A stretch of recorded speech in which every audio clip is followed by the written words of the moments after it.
One of the questions that I was asked before I left was by people, do you reckon you'll get to meet Fidel Castro? Well, I mean, obviously the answer was no. I didn't expect to get to meet any high officials or anything like that.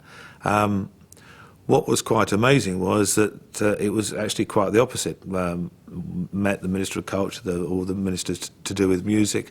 We were taken to see all the musical institutions, which is the areas that I'm interested in. And surprisingly, a lot of people have asked me,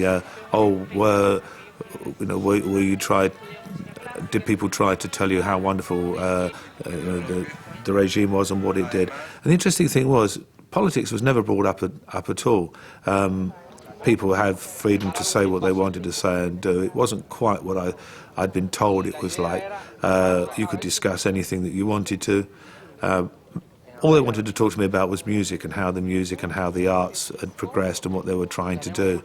And then one night I was asked would I like to go and hear Fidel Castro's, one of his speeches. It's something that's a unique opportunity for somebody who comes from the West. So I said, yes, please, and we went along.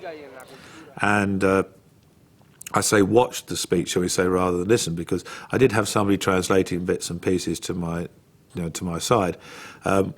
I expected it to be very much a political speech. In fact, it wasn't. It was more an environmental speech.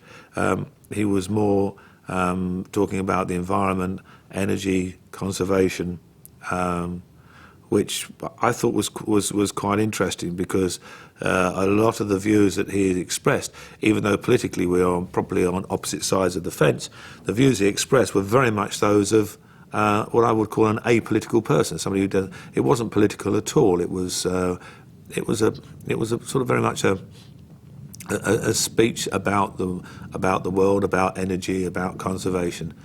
That really surprised me.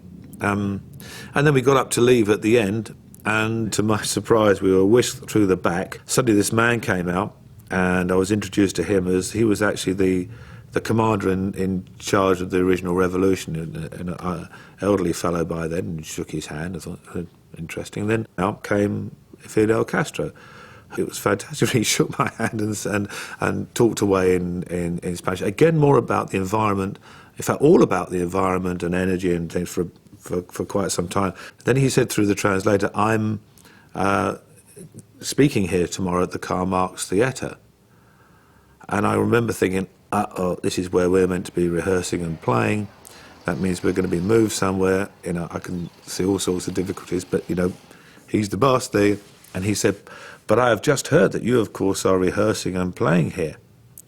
He said, so I have asked my organisers to find me somewhere else.